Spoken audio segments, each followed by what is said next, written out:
করে থাক ধোঁকাবাজ, চোখে তোদের নাহি লাজ। চুপ করে থাক ধোঁকাবাজ, চোখে তোদের নাহি লাজ। গোড়া কেটে মাথায় ডালো পানি, তোদের চিনি আর কতকাল করবি রে শয়তানি। মুনাফিকদের স্বভাব হলো গাছের গোড়া কেটে মাথায় পানি ডালে। কথা বলে ঠিক কিনা?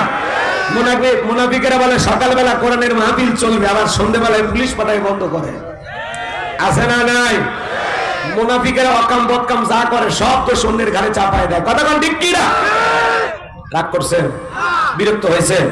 তাহলে একটু কথাগুলো বুঝবেন, মনোযোগ দিয়ে বুঝবেন। দাড়ি টুপি থাকার পরে লোকটা মুনাফিক হতে পারে, হজ করার পরে আলহাজ মুনাফিক হতে পারে, রসুলের পিছনে নামাজ পড়ে ওই লোকটা যদি মুনাফিক হয়, আপনার আমার পিছনে নামাজ পড়ে তার চাইতে বড়টা হবে। কথা কোন ঠিক কিনা? এই জন্য মুনাফিক চেনা বড় কঠিন। কথা কোন ঠিক কিনা?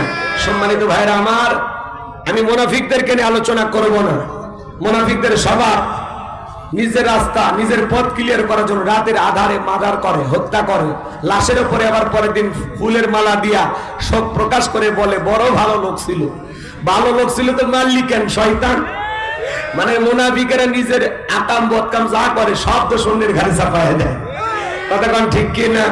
সম্মানিত ভাইয়েরা আমার, আজকে আমি মুনাফিকদেরকে নিয়ে আলোচনা করব না, কাফেরদেরকে নিয়ে আলোচনা করব না। আমি আলোচনা করব আল্লাহর ভিআইপি মুমিন বান্দাদেরকে নিয়ে। বলুন সুবহানাল্লাহ। তাহলে একটু জবান ছেড়ে সবাই আমার সাথে তেলাওয়াত করুন। আউযু বিল্লাহি মিনাশ শাইতানির রাজিম।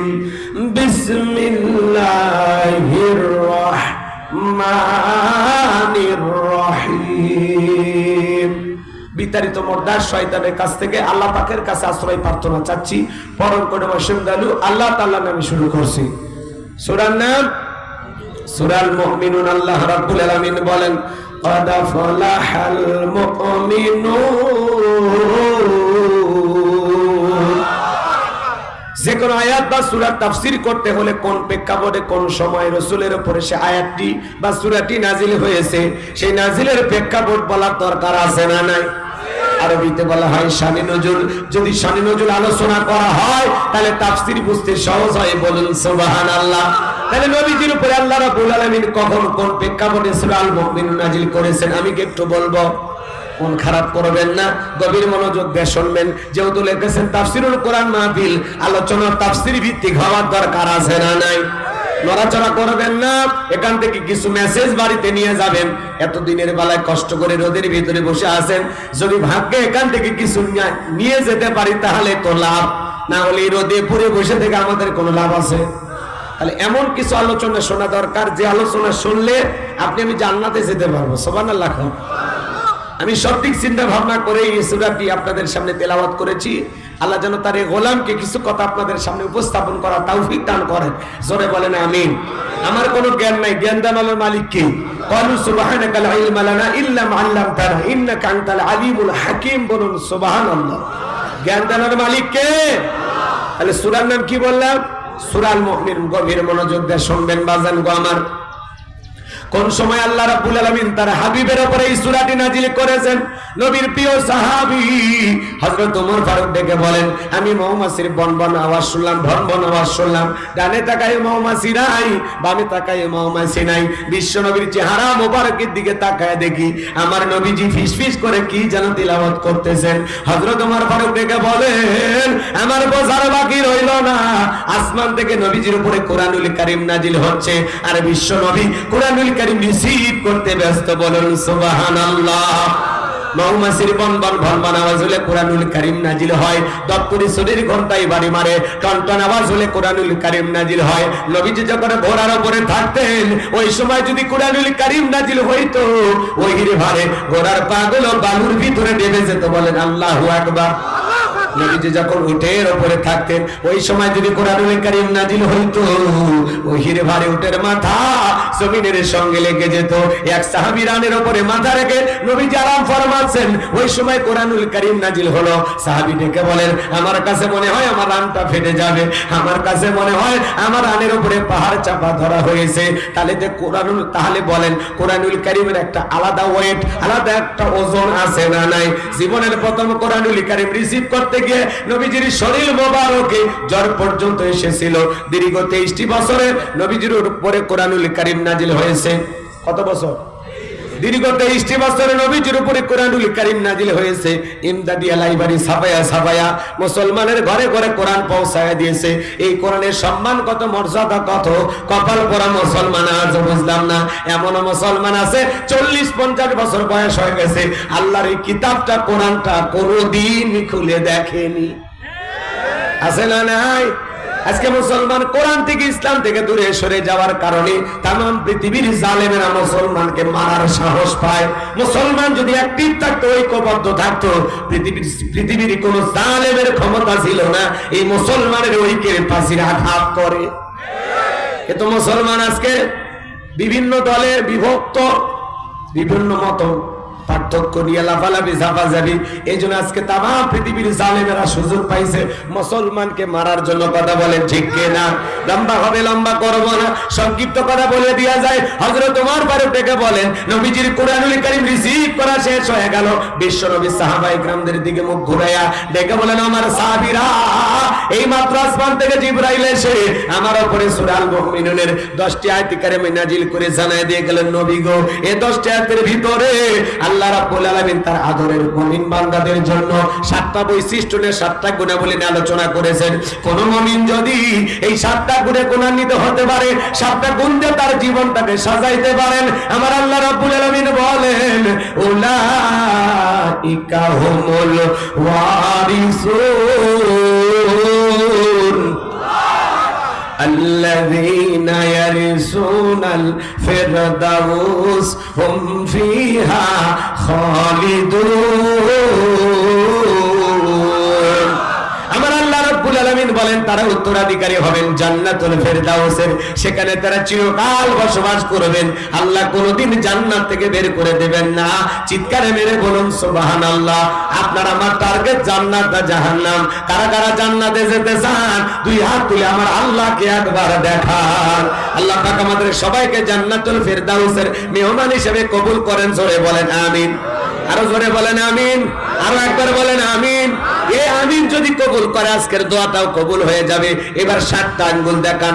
বলেন তো জান্নাতে যেতে হলে কয়টা গুণাবলী? 7টা গুণাবলী, 7টা বৈশিষ্ট্য যদি জানতে পারি, এই 7টা গুণ দিয়ে নিজের জীবনটাকে ঢেলে সাজাইতে পারি, এই 7টা গুণে গুণান্বিত হতে পারি, যদি এই 7টা গুণ আমল করতে পারি, জান্নাতুল ফেরদাউসের ওয়ারিস বানায়া দেবেন কে?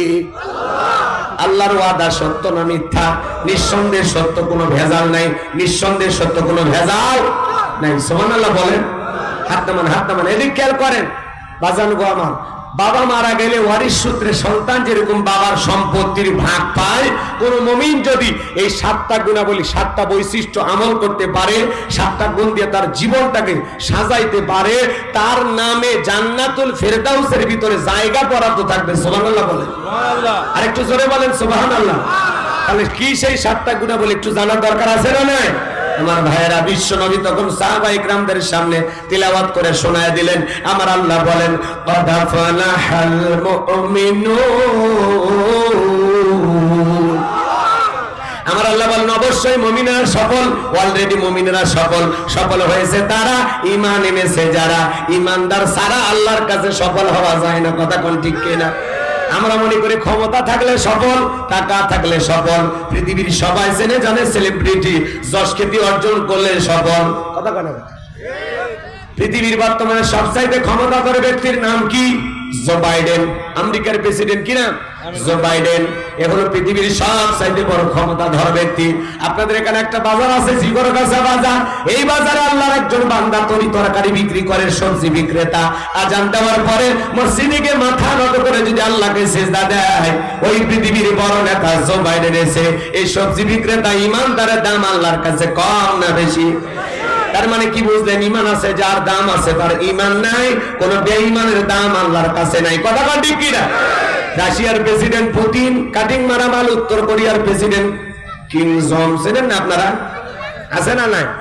এরপরে ভারতের দাদা, এরা যত বড় ক্ষমতা হোক না কেন, বাংলাদেশের একজন রিক্সা চালক, ভ্যান চালক, লোকটা যদি ইমানদার হয়, আজান দেওয়ার পরে মসজিদে গিয়ে মাথা নত করে, এই পৃথিবীর বড় বড় লিডারদের চাইতে আল্লাহর কাছে ওই ইমানদার রিক্সা চালক, ভ্যান চালকের দাম কম না বেশি? তার মানে এই কথা তার প্রমাণ হলো, ঈমান আছে যার আল্লাহর কাছে দাম আছে, তার ঈমান নাই আল্লাহর কাছে তাদের কোনো দাম নাই। ওদের ক্ষমতার মাতবাড়ি, দাম্ভিকতা, অহংকার থাকতে পারে, ওদের ক্ষমতার মাতবাড়ি দুনিয়াতে চলবে, মরণের পরে পরকালে সবগুলোকে পিটাইয়া আল্লাহ জাহান্নামে ফেলে দেবে। কথা বলেন ঠিক কিনা? আর মুমিনেরা দুনিয়াতেও সফল, আখিরাতেও সফল। সুবহানাল্লাহ বলেন। এজন্য আল্লাহ বলেন কথা ফলাহাল মুমিনুন, অবশ্যই মুমিনেরা সফল, অলরেডি মুমিনেরা সফল। সফল হয়েছে তারা, ঈমান এনেছে যারা। ঈমানদার ছাড়া আল্লাহর কাছে দামি হওয়া যায় না। ঈমানদারের দাম আল্লাহর কাছে আছে, কিন্তু কোন বেঈমানের দাম আল্লাহর কাছে নাই। কথা বলেন ঠিক কিনা? তো আল্লাহর কাছে যদি দামি হতে পারি, এই জীবনে আর কিছু চাওয়ার আছে? জোরে বলেন, চাওয়ার আছে? তাহলে সফল হয়েছে কারা? ঈমান এনেছে যারা। ঈমান না ছাড়া সফল হওয়ার কোনো মাপকাঠি। টাকার দিক দিয়ে সফল হতে পারেন, ক্ষমতার দিক দিয়ে সফল হতে পারেন, পৃথিবীর সবাই চেনে জানে, সেলিব্রিটি, আপনি সফল হতে পারেন, কিন্তু এই সফলতা আল্লাহর কাছে 4 পয়সার মূল্য নেই। কথা কি বোঝা যায় নাকি রাগ করেন আপনারা? দিনের বেলায় সময় কম, এদিক সেদিক যাব না, 2 ঘন্টার আলোচনা 1 ঘন্টায় করা লাগবে, এজন্য একটু তাড়াহুড়ো করতেছি। যত তাড়াতাড়ি জবাব দিবেন আমার জন্য একটু ভালো হয়। কষ্ট হবে আপনাদের? তাহলে বলেন সফল হয়েছে কারা? আল্লাহর কাছে যদি আমরা দামি হতে পারি, এই জীবনে আর কিছু চাই না। আপনার চেহারা কালো হোক, ফর্সা হোক, আল্লাহ তাআলা যদি আপনাকে ভালোবাসে, আর আপনি যদি আল্লাহর ভালোবাসার গোলাম হতে পারেন, এই জীবনে আর কিছু চাওয়ার আছে? জোরে বলেন, চাওয়ার আছে? তাহলে আমি বলবো সফল হয়েছে কারা? আপনারা বলবেন ঈমান এনেছে যারা। বলতে পারবেন না? বলেন সফল হয়েছে কারা? আল্লাহর কাছে দামি বান্দা কারা? ঈমানদার বান্দা যারা। আল্লাহর কাছে দামি বান্দা কারা? ঈমানদার বান্দা যারা। কথা ফুলহাল মুমিনুন, অবশ্যই মুমিনেরা সফল, অলরেডি মুমিনেরা সফল হয়েছে। ছোট্ট একটি প্রশ্ন আপনাদের সামনে করি। একজন অমুসলিম জোহরের নামাজের পূর্বে ঈমান গ্রহণ করেছে, ওই ব্যক্তির উপরে এখন জোহরের সালাত আদায় করা কি নফল না ফরজ? আসরের নামাজের পূর্বে কেউ যদি ঈমান গ্রহণ করে, জাহাঙ্গীর স্যার বলেন তো, তার উপরে